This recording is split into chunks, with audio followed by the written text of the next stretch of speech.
In today's video, I'll be showcasing the gods in the Vampire Origins.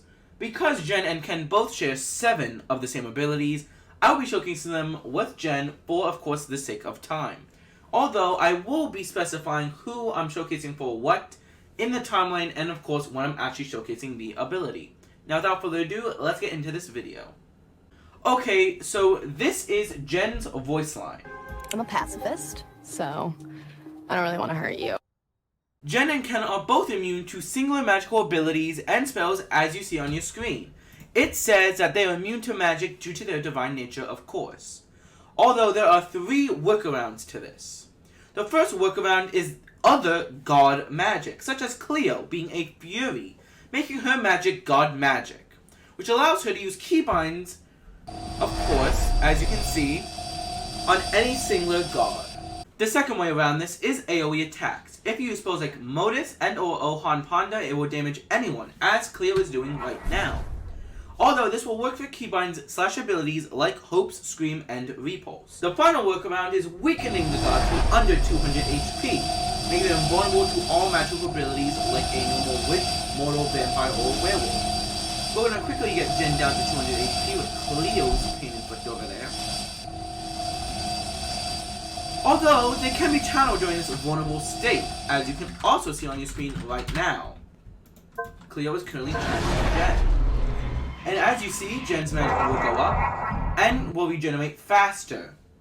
This is making them harder to kill using spells like the Heart Ripping, or in general making them harder to kill due to their magic being higher, letting them do more moves spammable and or just more moves in general. Because, of course, God moves take so much magic, which you will see in just a minute. That's a wrap for the first passive. 3, 2, 1. 3, 2, 1. Jen and Ken are also true immortals without any conditions, meaning that they can live forever without a drawback. Although, like all immortalities, there are some loopholes and weaknesses. Give it a second. 3, 2, 1. The first one being the God Spear, which was made with God magic, as you can see in my hand, allows the user to kill any god with it instantly like a vampire and a wooden stake, meaning Jen and Ken have no actual defense against it other than running for their lives and trying to murder you from a distance, which Jen cannot do, so yeah. Although, as you see right in here, it's 70 Robux. The Red Oak's 85, oopsie. 75 Robux. I mean 70. Wow. These prices are just confusing. And of course, Jen can make the spear herself, which you will also see in this video, as one of her only 3 custom abilities. This second loophole is of course a stronger magic, and although the gods are supposed to be on top of the magical chain, Brawny... Wait, 3, 2, 1. The second loophole is of course a stronger magic, and although the gods are supposed to be on top of the magical chain, Bonnie, with her expression, dark magic, and spiritual power, can use her spiritual manipulation to murder the gods and other immortals as she pleases. Although this is, no matter what, resulting in her death. And if the gods win the clash that happens during this, the gods will live and Bonnie will just be dead. Although, I believe she can be resurrected during this, but if not, you will see at the end of this video, which is where I will be showing the deaths of Jen and Ken, aka the gods. Okay, so since we're showcasing with Jen now, Jen is going to be 800 Robux, she has 400 health, 2000 magic, and sadly she's going to become limited this Friday, which means she's going off sale on May 26th of 2023.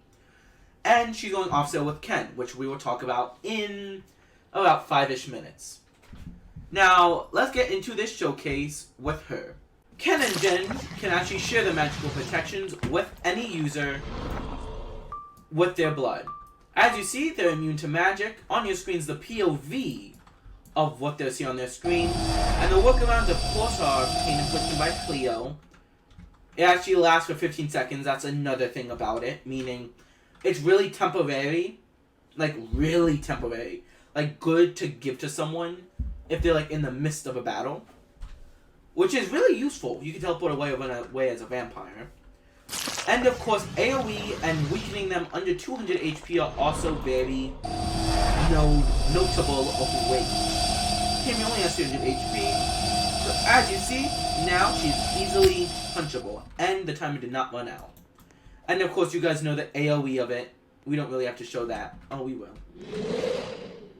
And Cammy has 9 HP over there. On to the next one. Ken and Jen, being the original users of magic, can pain afflict just like a normal witch.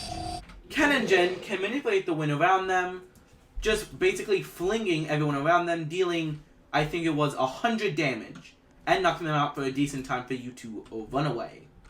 Ken and Jen, being superhuman beings, can actually just straight up punch someone, dealing 100 damage, 3-second cooldown as you see, really fast and spammable, and taking only 50 magic. Although this is most likely a last resort, seeing as if you have to run up to someone and punch them, it better be your last resort. Since Jen and Ken are both gods, they can also pretty much fly using Telekinesis, which is the same reason they can do wind manipulation. It's only PC/laptop compatible unless you have a keyboard to connect, and is a very good way of getting around, although it does drain your magic decently fast. If you are channeled, like I strongly suggest, it shouldn't be that bad of a wound of magic. Jen and Ken both have a normal witch's push. Same everything, magic, damage, and cooldown.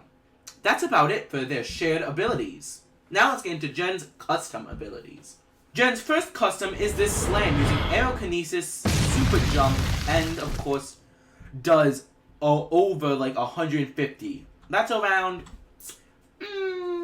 160-ish damage. Quite a lot for one move, but it has a decently long cooldown. The next ability actually gives her basically 70 Robux worth of a weapon, which is, as you could have guessed it, Spear Creation. It takes 1,000 whole magic, but this bad boy can kill any god in demand. And actually, you can indeed drop it by being right next to the user when dropping it. As you see, it doesn't go on the floor because it clips into your body. But if you're right up against a person and dropping it in their hitbox, they can receive it. Remember, stay until the end of the video to see the murdering with a God Spear and with Bonnie's overpowering spell. Jen's final ability is Superjump, which she kind of has a combo of Superjump and Super Strength in her Slam ability. Sadly, as you see, I can't get away from it. It's a set place until you get closer and closer to the bottom, which kind of sucks. It should be a Superjump, maybe hover in the air for a couple seconds, or Superjump, insta-flight. Like, you know what I'm saying? Or Superjump, if it's on cooldown, go down, and maybe hover slowly. But Superjump is pretty much useless as of right now, other than we'll do a scenario right here. Get away from Cleo. That's about it. I don't know if there's any other AoE spells that are kind of like that. Maybe Hope, Scream, or Repulse if you're fast enough. So that's it for Jen and her custom and joint abilities with Ken. Now let's move on to the big guy, the technical singular god that you probably would refer to, Ken. Okay, so now we are Ken, and before we hop into it, here is Ken's voice line. He said a little girl to challenge a god? Ken is 2,500 Robux and has 500 HP with 3,000 magic. He's going off sale this Friday, which will be May 26, 2023. This is Ken's iconic god armor outfit, and his scruffed beard. He just looks amazing. Is that the beard? I don't like the beard. And people think he'll get his formal outfit like in the suit that he wore in the forest.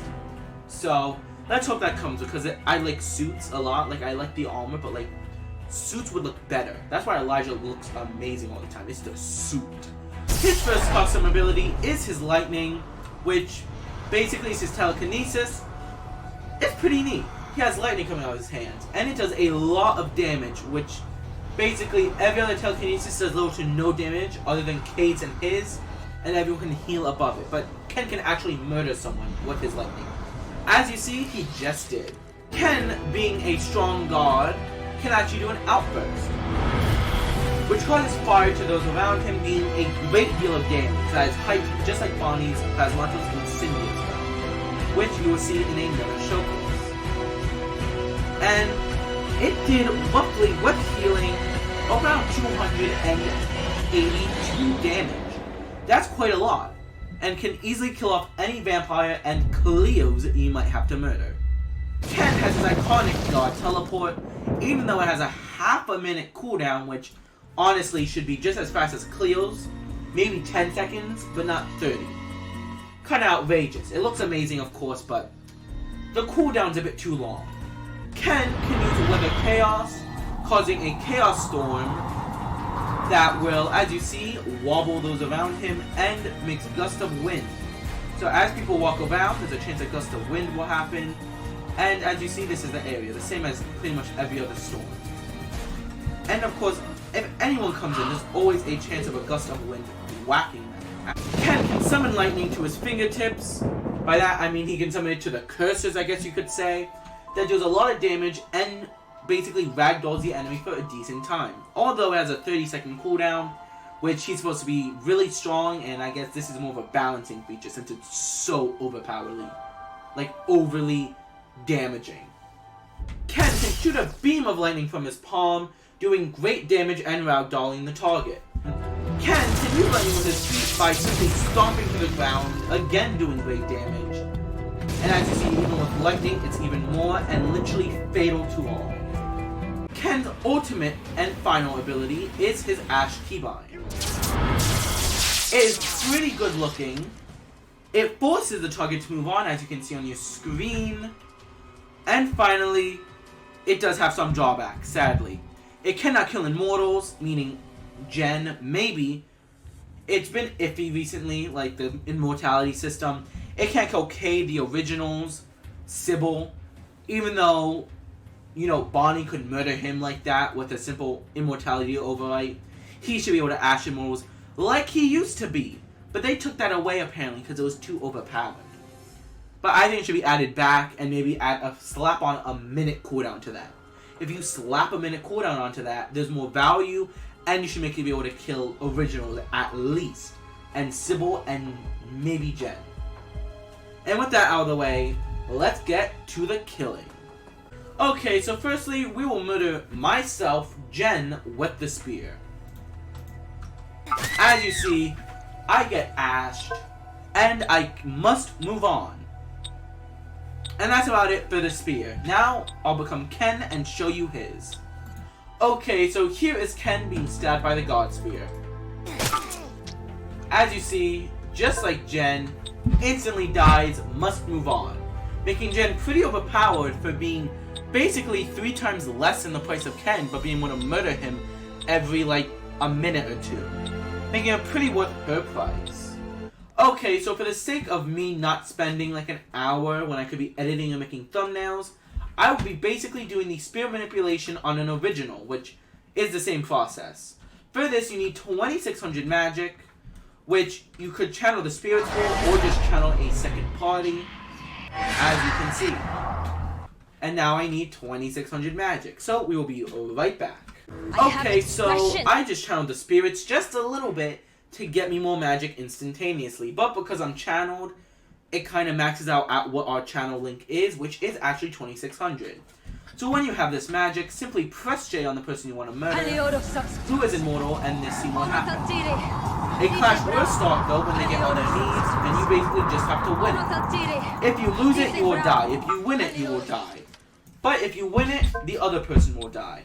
And as you can come over and pass over, they basically are forced to move on, which you can see on your screen right now.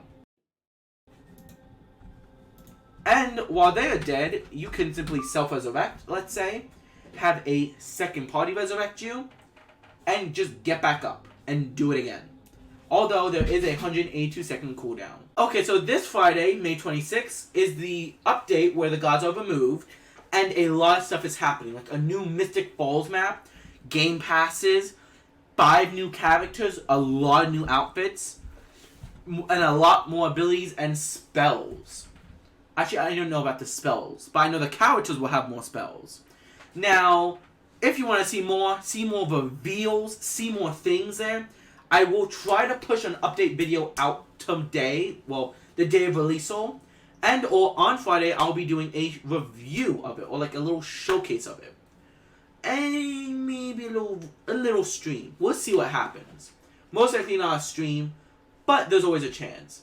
Now, make sure you subscribe, turn on post notifications, hit the like button, and come back for the update review. It will include a lot of things like reveals and a pinned message by none other than Miss Juicy, the community manager, event overseer, contributor, administrator. A really big part of the original Vampire Originals community. If you're not having a good day, make sure you make it a good day or just a great day in general. I'll see you in the update video, hopefully either the review and or the actual update video. See you then. Goodbye.